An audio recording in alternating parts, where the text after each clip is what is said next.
Welcome back to Everyday Reddit Stories. Today we're reading a no-sleep story titled Coals, Too Kind a Gift for Some, originally posted on Reddit. Full credit to the author. Alright, let's begin. Coals, Too Kind a Gift for Some. Where do I even begin? Being a college student, I'm not doing the best financially. So, considering it's the jolly season, I got a job as a mall Santa. I've done this for a couple of years, and honestly, I love it, even though it barely pays enough to buy beer. But the acting and the voice imitation make me feel like a kid again. God, do I miss when my parents used to take me Christmas shopping. We'd rent a few movies, buy new toys, grab some food, and come home to play with my cousins. But anyway, I'm getting ahead of myself. This happened on Friday night. The mall I worked at was crowded, mostly with parents and little kids lining up to tell Santa their wishes. I spoke to one kid after another. Some had demanding requests, like gaming consoles or expensive clothing. Others had simpler, cuter wishes, like a dog or a cat. And some had wishes that almost made me cry. One kid asked me to make his mom love him again. Another asked me to wake his dad up from a coma. Those always stick with me. Now, I was almost about to close up when a couple approached and asked if I could spare a few more minutes for their son. Being the kind-hearted person I am, I said sure and pulled the red rope near the chair to signal that I was still open.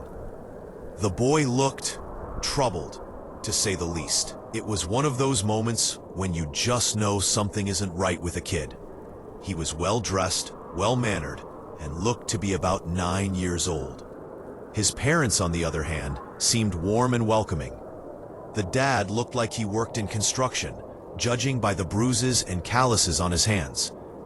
The mom mentioned she was an elementary school teacher. I picked the boy up and placed him on my lap. I went into the usual routine saying, "Ho ho ho, what's your name, little man?" He just stared at me with malice in his eyes, then grinned through his teeth. I waited for a moment before deciding to wrap it up as quickly as possible, as the kid was giving me the creeps. "A quiet kid. Have you been a good boy this year?" He leaned in close to my ear, making sure to purposely bump me with his leg. No, I wasn't. "Really? What did you do?" I asked in my best Santa voice, unaware of how disturbing the answer would be. "Mom won't see her cat anymore," he giggled into my ear. "What?" I was dumbfounded and accidentally broke character.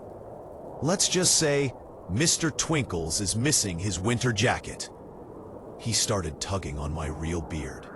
Angry and fuming, I whispered back, "Okay, kid, what do you want so I can get out of here?" He pressed his mouth to my ear. "I want freedom. I want my boring parents dead. Can you kill them for me?" "Okay, no." I tried to shove him off my lap. As I did, I felt a sharp pain in my thigh before he darted off toward his parents. When I placed my hand there, I noticed a few drops of blood. "He stabbed me with something," I yelled at the parents. His dad went furious and pulled him hard on the arm, while his mother pleaded for him to go easy on the kid.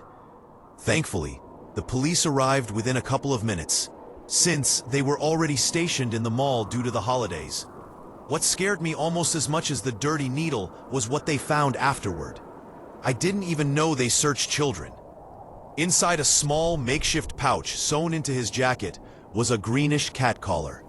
It was stiff, brittle, and darkened in places, like it had been soaked in something a long time ago. The parents looked just as shocked as I felt. They swore they had no idea where it came from. The kid only smiled when the officers held it up, rocking back and forth like he was proud of himself. The police rolled the cameras and saw him wandering off from his parents and taking too much of an interest in the rat poison on one of the shelves. I decided not to press charges. The parents were normal people, and they kept apologizing until their voices cracked.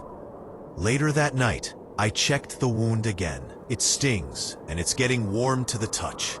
Still, I couldn't stop thinking about what he said, about freedom and his parents. I'm waiting on my lab results. I hope I'm clean, but I have my doubts.